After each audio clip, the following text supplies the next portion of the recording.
Oi gente, tudo bem? Sejam bem-vindos aqui ao canal Conversa do PH nesta tarde de sábado. Nossa conversa é bem rápida, bem informal também. É basicamente para responder a alguns questionamentos que eu já estou recebendo aqui no canal acerca das variantes mutantes do coronavírus que já começaram a aparecer no Brasil. Isso mesmo, já foi registrada a variante mutante no Rio de Janeiro, 2 casos em São Paulo e 1 caso agora em Salvador, na Bahia. Eu sou o Paulo Henrique, biólogo e dentista, mestre e doutor em microbiologia e imunologia e professor universitário. E você que está passando por aqui, que ainda não está inscrito no nosso canal, se inscreva no nosso canal e ative o sininho da notificação para receber um aviso sempre que um vídeo novo for ao ar aqui no canal. Pois é, pessoal, no início dessa semana eu inclusive postei aqui no canal um vídeo explicando as mutações do coronavírus. Nesse caso, é bom que a gente compreenda e relembre o seguinte: os vírus são parasitas intracelulares, ou seja, eles só se multiplicam dentro das células. Fora das células, num corrimão, numa bancada, ele termina morrendo em algumas horas ou no máximo em alguns dias. Ele precisa desesperadamente encontrar uma célula hospedeira para se multiplicar.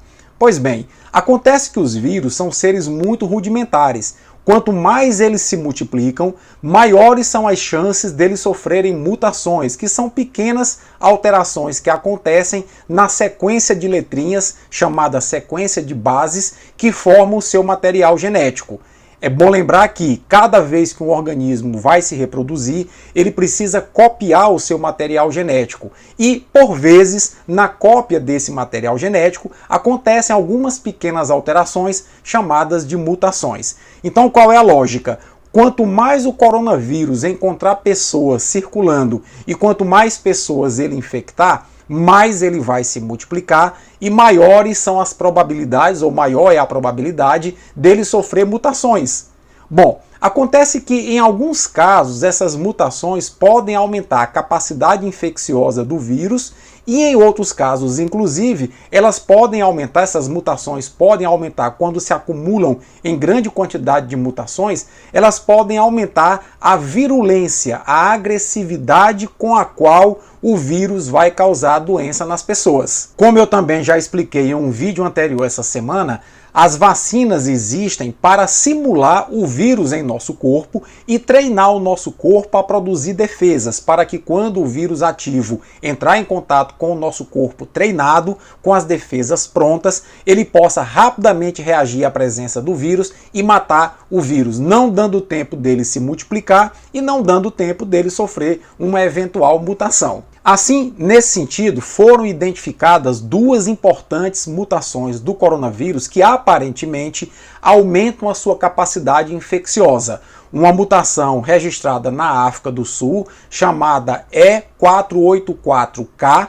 Essa mutação, inclusive, já foi encontrada agora essa semana em uma paciente em Salvador, na Bahia, eu falo já já disso, e uma outra mutação encontrada na Inglaterra, em Londres e arredores, chamada B117.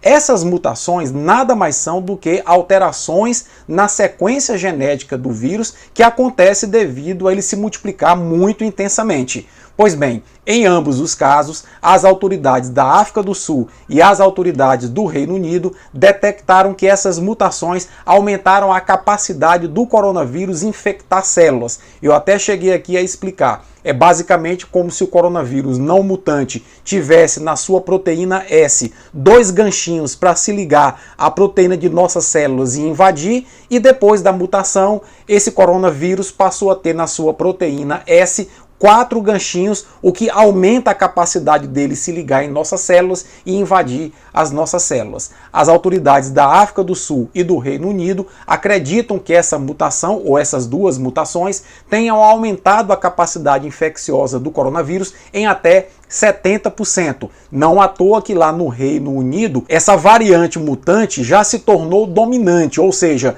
60% dos casos atuais de Covid-19 no Reino Unido são causados por essa variante mutante, que é bem mais infecciosa do que a variante anterior. Isso não significa, no entanto, que o coronavírus será mais agressivo. Até agora foi identificado que essas duas variantes mutantes tornam o vírus mais infeccioso, mas não necessariamente torna ele mais agressivo, torna a doença Covid-19, que é a doença causada pelo coronavírus, mais severa. Um outro ponto que eu queria abordar é o questionamento que as pessoas fazem de se essas mutações poderão interferir na eficácia das vacinas. Poderão sim, e nós só saberemos isso ao longo do tempo. A princípio, não afeta de uma maneira muito determinante, porque seriam necessárias várias mutações em sequência se acumularem para que a mudança genética introduzida nos coronavírus mutantes seja de tal monta que permita com que eles fujam ou escapem do sistema imunológico que foi treinado por nossas vacinas. Para vocês entenderem,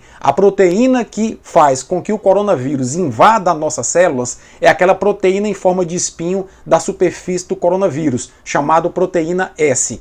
Nosso organismo produz anticorpos que se ligam nessa proteína S, neutralizando a capacidade do coronavírus invadir nossas células. Por isso que são chamados de anticorpos neutralizantes. Acontece que a proteína S, ela tem vários epitopos, ou seja, várias partes dela podem ser ligadas a anticorpos neutralizantes. Então, se a mutação altera um pedaço da proteína S e um anticorpo que a gente produziu não reconhece aquele pedaço, outro anticorpo pode reconhecer outro pedaço dessa proteína e ainda assim continuar a neutralizá-la. Mas a grande preocupação é se essas mutações continuarem a acontecer com muita frequência, de tal forma a alterar bastante a proteína S do coronavírus, é bem provável que as vacinas atuais passem a ter sua eficácia reduzida em relação a novas variedades mutantes do coronavírus que poderão aparecer. Particularmente em relação ao caso registrado em Salvador essa semana, e que o Instituto Dó de Pesquisa divulgou, de uma senhora de 45 anos de idade que em maio pegou a Covid-19 e agora no final do ano pegou uma segunda vez a Covid-19. Quando eles foram cruzar os dados, viram que a segunda vez que ela pegou a Covid-19 foi pela variante mutante característica da África do Sul, a chamada variante mutante E48K. Nesse caso, eu fico particularmente preocupado, porque nós já sabemos que é possível sim que a pessoa pegue Covid-19 mais de uma vez, mas é uma pequena parcela da população.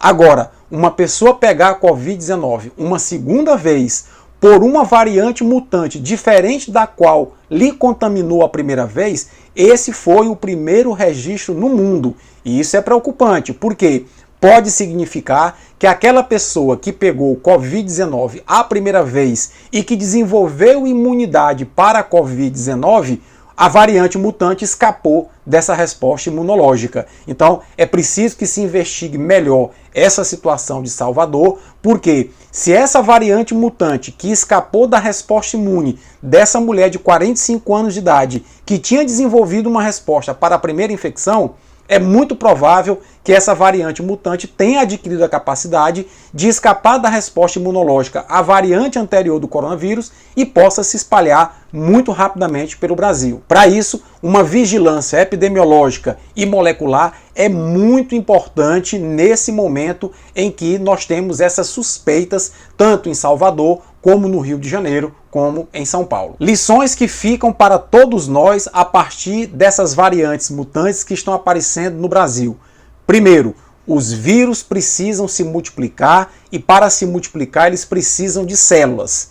Se as células estão disponíveis, eles vão se multiplicar bastante. E quanto mais eles se multiplicam, maior é a probabilidade deles sofrerem mutações. E maior é a probabilidade dessas mutações tornarem os vírus mais adaptados a infectar células. E há também a possibilidade dessas mutações tornarem os vírus mais agressivos. Então, em relação a essa primeira observação, a gente tem que concluir com uma segunda observação. As pessoas têm que continuar utilizando máscara, lavando as mãos, mantendo um certo distanciamento social para poder se manter afastadas do coronavírus. Porque se o vírus tem pouco acesso às pessoas, ele vai se multiplicar menos e no ambiente ele morre rapidamente. Quanto menos pessoas estiverem realizando contato umas com as outras, transmitindo os vírus umas para as outras, menos os vírus vão se multiplicar, menos vão sofrer mutações e menor a probabilidade deles sofrerem mutações que os tornem mais agressivos. São as duas primeiras lições que eu deixaria para vocês aqui. A terceira e última é a seguinte: a vacina vem nos ajudar. Mas a vacina é uma vacina nova, desenvolvida para uma doença nova. Vai levar ainda algum tempo para que nós possamos compreender o efeito da vacina aplicada na população em larga escala. Como a situação é emergencial, as vacinas se constituem hoje na melhor alternativa que nós temos, somado ao isolamento, somado à utilização de máscaras e somado à higienização das mãos, para a gente vencer essa pandemia. Sem isso, a gente não vai conseguir. E aí atente muito bem para o fato de que não é porque você tomou a vacina que você adquiriu superpoderes e vai estar de imediato protegido contra a Covid-19. De jeito nenhum. É necessário que as pessoas tomem a vacina e aguardem ainda em isolamento um certo tempo, aproximadamente 2 semanas, para começar a ter os anticorpos produzidos no corpo e as células de defesa que lhes vão proteger da Covid-19. Não é para tomar a vacina e já sair pirulitando por aí, sem máscara, realizando aglomeração, porque você corre sim o risco de contrair a Covid-19. Assim como eu já expliquei aqui também, as pessoas que tomarem vacina podem sim, em algumas situações, contrair a Covid-19, mas terão uma Covid-19 muito mais branda do que se não tivessem tomado a vacina. Então, esses são alguns esclarecimentos desse sábado que eu queria trazer aqui para vocês. Prestem muita atenção no momento que nós estamos vivendo. É um momento de crescimento do número de casos no Brasil, é um momento que nós temos que tomar muito cuidado. Não é porque as vacinas já estão sendo adquiridas e já estão na iminência de ser aplicadas na população que nós vamos sair por aí relaxando o isolamento, relaxando a utilização de máscaras. Tomem cuidado, se protejam, porque nós teremos ainda um primeiro semestre muito difícil. Forte abraço, um bom sábado e até a próxima.